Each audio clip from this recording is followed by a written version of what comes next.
ప్రాణం పోయినా కూడా మేషరాశి వారు నవంబర్ 28, 29, 30 తేదీల్లో ఈ మూడు వస్తువులను పొరపాటును కూడా ఎవ్వరికీ ఇవ్వకండి. నాశనం తప్పదు.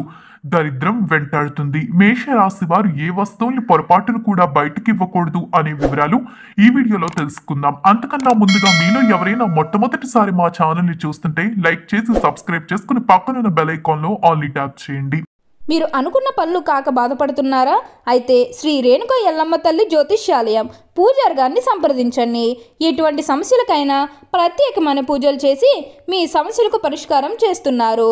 దూరంలో ఉన్న ఫోన్ ద్వారా జ్యోతిష్యం చెబుతున్నారు. భార్యాభర్తల సమస్యలు, ప్రేమ సమస్యలు, కుటుంబ సమస్యలు, డబ్బు సమస్యలు, వ్యాపారంలో నష్టం రావడం, నమ్మిన వారు దూరం కావడం, ఇంకా ఏ సమస్యలున్నా పూజారి గారిని సంప్రదించండి.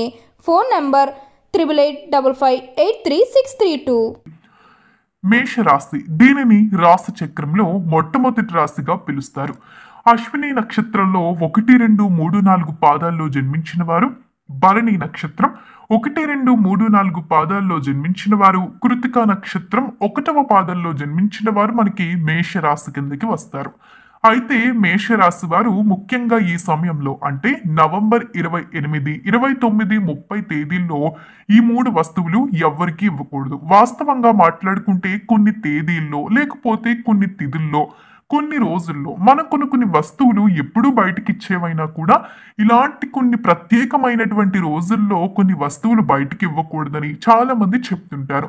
అయితే అలా ఇవ్వడం వల్ల ఏం జరుగుతుంది అంటే మన శనిని మనమే కొని తెచ్చుకున్న వాళ్ళం అవుతాం. అంటే మన దరిద్రాన్ని మనమే ఇంటికి తెచ్చుకున్న వాళ్ళం అవుతాము. కాబట్టి ఏంటంటే మేషరాశి వారు ఈ మూడు వస్తువుల్ని మాత్రం ఇవ్వకండి. ఆ మూడు వస్తువులు ఏంటి అనేదంతా కూడా ఈ వీడియోలో అయితే మనం చాలా స్పష్టంగా మాట్లాడుకుందాము. మీరు వీడియోని ఇక్కడ స్కిప్ చేయకుండా చూస్తేనే మీకు మొత్తం అంతా కూడా క్లియర్గా అర్థమవుతుంది. ముందుగా మనం మేషరాశి వారి యొక్క ఫలితాలు చూసేద్దాము. అసలు మేషరాశి వారి ఫలితాలు ఏ విధంగా ఉండబోతున్నాయి, వీరి యొక్క జీవితంలో ఎలాంటి మార్పులు అనేవి సంభవించబోతూ ఉన్నాయి, ఉద్యోగపరంగా కానివ్వండి, వ్యాపారం పరంగా కానివ్వండి, వైవాహిక జీవితంలో కానివ్వండి, ఇలా అన్ని విషయాల్లోని కూడా ఎలాంటి ఫలితాలు అనేవి ఈ రాశి వారైతే చూడబోతూ ఉన్నారు అనేదైతే ఈ వీడియోలో ఒకసారి అయితే మనం తెలుసుకునే ప్రయత్నం చేద్దాము. ముందుగా మేషరాశి వారి యొక్క ప్రేమ జీవితం ఏ విధంగా ఉండబోతుంది అనేది చూసినట్టయితే ప్రేమ జీవితం పరంగా మీకు ఈ సమయం అనేది చాలా వరకు కూడా కలిసి వచ్చేటటువంటి సమయంగానే చెప్పవచ్చు. అంటే మీరు ప్రేమించినటువంటి వ్యక్తులు మీతోనే ఉంటారు. మీ ప్రేమ బంధం అనేది చాలా స్ట్రాంగ్గా ఉండబోతూ ఉంది.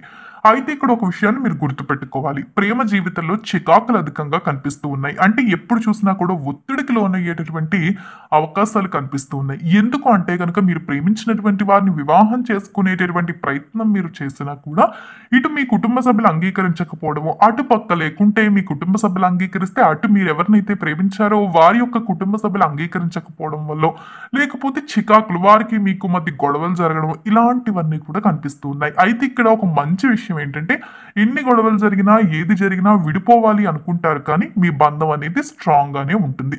అయితే మీరు గట్టిగా ప్రయత్నం చేస్తే మీరు ప్రేమించిన వారిని వివాహం చేసుకునేందుకు కూడా ఇది సరైన సమయంగానే చెప్పవచ్చు. మీ ప్రయత్నంతోనే ప్రతిదీ ఇక్కడ ఆధారపడి ఉందని చెప్పాలి. కంగారు పడవలసిన అవసరం అయితే ఏమీ లేదు.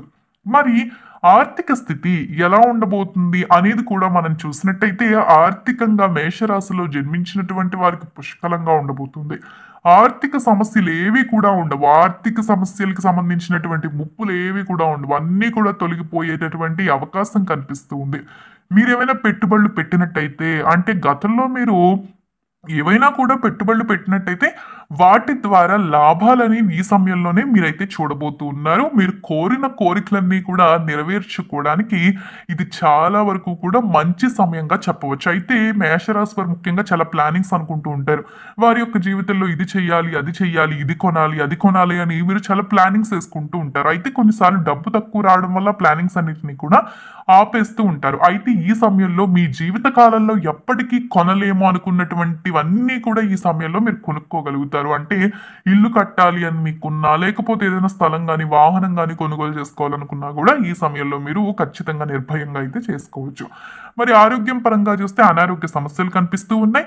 ఆరోగ్యం పరంగా మీరు చాలా జాగ్రత్త తీసుకోవాలి. ఏదైనా చిన్న అనారోగ్య సమస్య అనిపించినా కూడా వెంటనే మీరు హాస్పిటల్కి వెళ్ళడం మంచిది. మేషరాశి వారు బద్ధకాన్ని అధికంగా ఆరోగ్యం విషయంలో చూపిస్తూ ఉంటారు, నిర్లక్ష్యం కూడా చూపిస్తూ ఉంటారు. అధిక బరువు కారణంగా ఈ సమయంలో మీరు సమస్యలు అనేవి అధికంగా ఎదుర్కోబోతున్నారు. కాబట్టి ఏంటంటే వీలైనంత వరకు కూడా జాగ్రత్త తీసుకుని మీరు కనుక ముందుకు అడుగు వేసి హాస్పిటల్కి వెళ్ళి చూపించుకోవడం కానీ ఇలాంటివన్నీ చేస్తే ఆరోగ్యం పరంగా కూడా మంచి ఫలితాలు ఉంటాయి. ఆరోగ్యం పరంగా జాగ్రత్త ఖచ్చితంగా తీసుకోవాలి. కెరియర్ వారీగా చూసినట్టయితే కెరియర్ పరంగా వృత్తిలో మీరు చాలా వరకు కూడా ముందుకు వెళ్ళగలుగుతారు. మీ మాట తీరు కారణంగానే అధిక లాభం అనేది చూస్తారు. మీరు కోరుకున్నటువంటి కోరికలన్నీ కూడా నెరవేరేటటువంటి అవకాశం కనిపిస్తూ ఉంది. అదేవిధంగా ప్రతి ఒక్కరిలోని రెస్పెక్ట్ పెరుగుతుంది. మీకు మంచి మంచి అవకాశాలు రాబోతూ ఉన్నాయి. కీలకమైనటువంటి అవకాశాలు కనిపిస్తూ ఉన్నాయి. చాలా వరకు కూడా స్నేహితులు పెరిగేటటువంటి అవకాశం ఉంటుంది. మీ కెరియర్లో మీరు ఉద్యోగం చేస్తున్న చోట కానివ్వండి, వివిధ రంగాల్లో పనిచేస్తున్న వారందరికీ కూడా ఈ సమయం అనేది చాలా వరకు కూడా కలిసి వచ్చే సమయంగా చెప్పవచ్చు. కెరియర్ వారీగా ఏదైతే మీరు కొత్త కెరియర్ని మొదలు పెట్టాలనుకుంటున్నారో, అంటే ఇన్ని రోజులు కూడా చేసినటువంటి వృత్తిని వదిలేసి వేరే దాంట్లోకి వెళ్దామని ప్రయత్నం చేస్తూ ఉంటే ఈ సమయంలో గ్యాప్ తీసుకోవడం చాలా మంచిది. ప్రజెంట్ మీరు ఏదైతే చేస్తున్నారో అది చేస్తూ ముందుకు వెళ్ళడం అయితే చాలా మంచిదిగా చెప్పవచ్చు. ముఖ్యంగా చెప్పాలంటే మీరు ఈ సమయంలో చాలా వరకు కూడా ప్రతి ఒక్కరి సపోర్ట్ కూడా మీకు లభించేటటువంటి అవకాశం ఉంటుంది. అంటే ఆల్మోస్ట్ అందరూ కూడా మీకైతే సపోర్ట్ చేయబోతూ ఉన్నారు.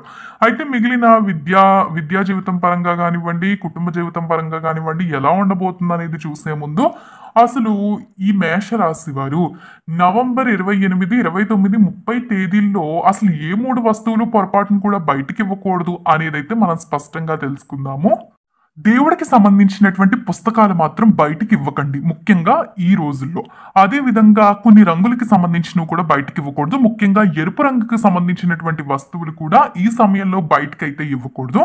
అదే విధంగా మనం చాలా సార్లు ఏమైనా పోయినట్టయితే, అంటే కొన్ని వుడ్డుకు సంబంధించినవి ఏమైనా విరిగిపోయినట్టయితే అమ్మేద్దామని అలా పక్కన పెడుతూ ఉంటాం కదా, అలాంటివి కూడా బయటికి ఇవ్వద్దు. తర్వాత కావాలంటే అమ్మేసుకోండి. కానీ ఈ తిథుల్లో, ముఖ్యంగా ఈ తేదీల్లో కనుక మీరు బయటికి ఇస్తే మీ దరిద్రాన్ని మీరే కొని తెచ్చుకున్న వారు అవుతారు. కాబట్టి ఈ 3 వస్తువులు కూడా వీలైనంత వరకు నవంబర్ 28, 29, 30 తేదీల్లో బయటికి ఇవ్వకుండా ఉండేటటువంటి ప్రయత్నం అయితే చేయండి.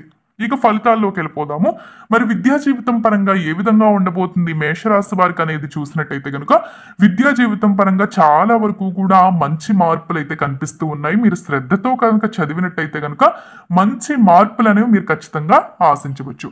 మరి కుటుంబ జీవితం ఎలా ఉండబోతుంది అంటే కుటుంబానికి మీరు దూరంగా ఉండాల్సిన పరిస్థితి ఏర్పడుతుంది. ముఖ్యంగా చెప్పాలంటే కొన్ని కారణాల వల్ల మీ కుటుంబానికి మీరైతే దూరంగా ఉండాల్సి ఉంటుంది. ముఖ్యంగా మీకు అనారోగ్య సమస్యల కారణంగా కుటుంబాన్ని అధికంగా మిస్ అవుతూ ఉంటారు. అయితే మీ కుటుంబానికి సంబంధించిన విషయంలో చాలా మంది మిమ్మల్ని విమర్శిస్తూ కూడా ఉంటారు. కాబట్టి ఏంటంటే కుటుంబ జీవితంలో జాగ్రత్తలు ఖచ్చితంగా తీసుకోవాలి. వైవాహిక జీవితం అయితే చాలా బాగుండబోతుందండి. మీ జీవిత భాగస్వామితో సంతోషంగా ఉంటారు. వైవాహిక జీవితంలో ఎటువంటి సమస్యలు కూడా ఏర్పడట్లేదు. మరియు కొత్త వివాహం, అంటే ఎవరైతే కొత్తగా వివాహం చేసుకున్నారో వారికి కూడా చాలా బాగుంటుంది. వివాహాది ప్రయత్నాలు చేస్తున్నటువంటి మేషరాశి వారు ఈ సమయంలో ఒక అడుగు ముందుకు కూడా వేసుకోవచ్చు. ఎందుకంటే మీకు ఈ సమయంలో వివాహాది ప్రయత్నాలకి మంచి సమయంగా చెప్పవచ్చు.